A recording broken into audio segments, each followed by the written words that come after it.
babe, do what I should, babe. Sorry we're late. Point, babe, do what I could, babe. Point, babe, do what I should, babe. Point, babe. And the show is about to start. We are here to show you the journey of how Luxury Promise all began. And it all began with a brand that you guys know I really love, which is through the Bulgari Hotel. So we are inside the Bulgari Hotel here in Knightsbridge. For me, Bulgari Hotel was the start of a big girl's dream, really. I used to come in the lobby, really, and meet some of my clients. And I always used to dream of having an office here. And then one day I met with someone who was dealing with events here. Her name was Alessandra, and I was like, I'd love to have an office here. Like, this would be the best place to have my dream office. And she was like, oh, we might have something for you. And then we went downstairs to Office A, that was the name of the office. And I was like, oh my God, I need to have this office. And literally she was like, I'm not too sure, like, you're selling other people's brands inside a Bulgari brand. So eventually I did speak to, the Bulgari team, and they allowed me to have my office here. And to be honest, this was like the kickstart of it all. Like, here you envision real luxury and you envision a brand being inside a brand. So I was like, this is what I want to do. And I'd sit here having my meetings, and I'd obviously in lobbies in hotels, like I'm a people watcher, you'd meet all these different people that have probably done really great from themselves. You see some inspiring fashionistas, inspiring business people, and here's a space like you think, actually, you know what? I need to create this like incredible empire. And so all began inside the basement of the Bulgari Hotel, and literally I'd wake up and have coffee like this every single day. It was actually my office that I was really, really sad to actually let go of when we opened up the bigger store in 28 Cavendish Square. So I kind of like held on to it for so long. Let me just show you where it all began. So come with me. See you. Thank you. See you. Bye.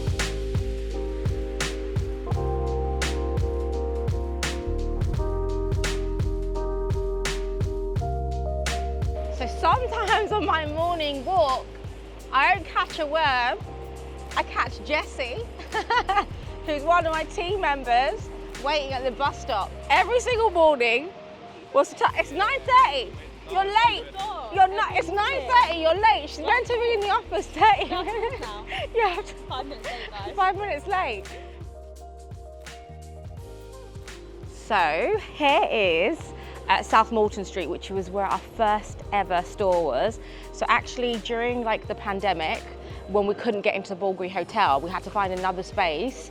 So this is the store where Luxury Promise had its first ever retail unit, but we made it like pink and purple, because pink and purple was our logo, and we had our cool little neon lights. And literally the day we opened, we had a queue outside the door to the street, which was really, really fun. And we had like a crazy, I think that day we sold like 50 bags from the shop floor the day that we opened. So it was a really fun space to have, and like was the beginning of thinking, okay, where's the next space gonna be? It has to be bigger than this.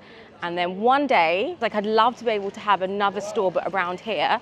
And at the time, our real estate agent was on top of the road, and I was like, I want a big store, I want to have like an experience. Like the guy who was showing me around was like, look, within your budget, you can't get anything bigger. Like, how big do you want it? He was like, there's a bank around the corner, but it's not within your budget. I was like, let's go see this bank. So I arrived to the building, which was here.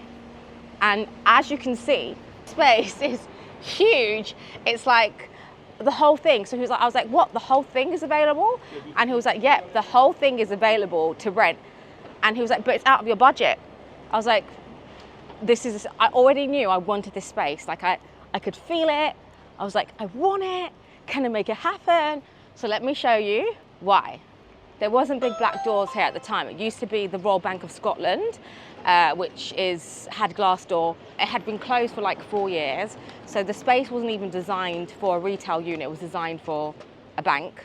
So welcome to Luxury Promise. Remember, it didn't look like this though, it was a dead bank. So this was the space that really, really excited me when I walked into the building, because at the time when we first looked at the building, there was like frosting all over it. It was like a building site. There was like tiled carpet. It just looked awful. But all I would imagine was bright lights, big open space, cream, this beautiful like paneling on the floor, and the gold shelves to house all the bags. And I was like, that's where my handbag museum is going to be, and this is where I can actually take away the chairs and we can host events. So you'll see when we opened up the store, we did this incredible event for our community. So I wanted to have a space that felt like retail but felt like a different experience, like very calming, very light when you come in. So let me just take you down to the bit that I know no resale platform in the world has. No one except for us. So welcome to the vault. Now this used to belong to the Royal Bank of Scotland. When I came down to this space, Nikos was with me at the time, I was like, I want the space. And he was just like, no, this is 6 times more than our budget. I was like, this is the space, we need this space. Like, we can put our bags in the vaults. And he was just like, it's just not gonna happen. So I made my offer, a cheeky offer, which was within my budget, and they accepted. So this is the bank vaults. We always have a stock controller, so no one can leave without going past the controller, and she would scan anything that comes out. So everything goes securely into our vault. Everything is triple locked. So you've got door after door after door. So you can never literally get out of this space. So it's a very secure bank vault. Everything goes on here. You've got your shelves, you've got tagging, special tagging system. So it's a proper operation facility and very secure. And you can see how my mind was working, right? So I was like, this is gonna be my bank vault. This is gonna be where I put my bags, assets in here. And then I came into this section, and this is the photography room. So this is where all the, you got Manuela there, you've got, so this is where all the photography is happening. So we have some of our major campaigns. We did the Times Square ad here. You would have seen our ads we've done on like billboards in the UK. So we never need to leave the building. So yes, it looks like a massive retail space upstairs, but actually it's a full-blown operations headquarters. So once everything is sold, we literally, you can see the flow of the product, because I was in here thinking, okay, so items are going to go there, and then we need it to be photographed, it's next door, and then once things get sold, so here's all the things that have been sold from over the weekend.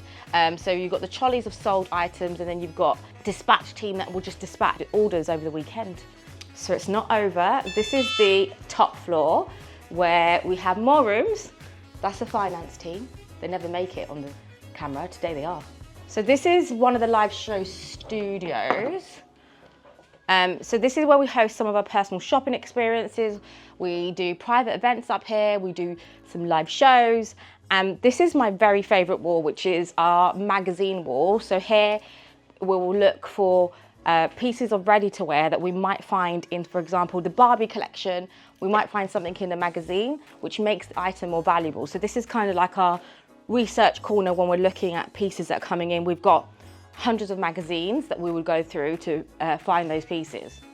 My favorite room, actually every room is my favorite room, but this is the room that sealed the deal, because you have all the view of the square here.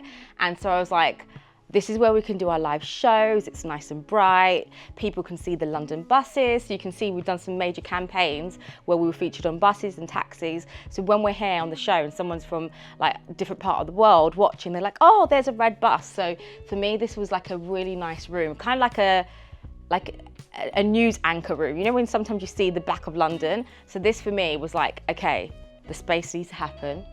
And guess what? It happened.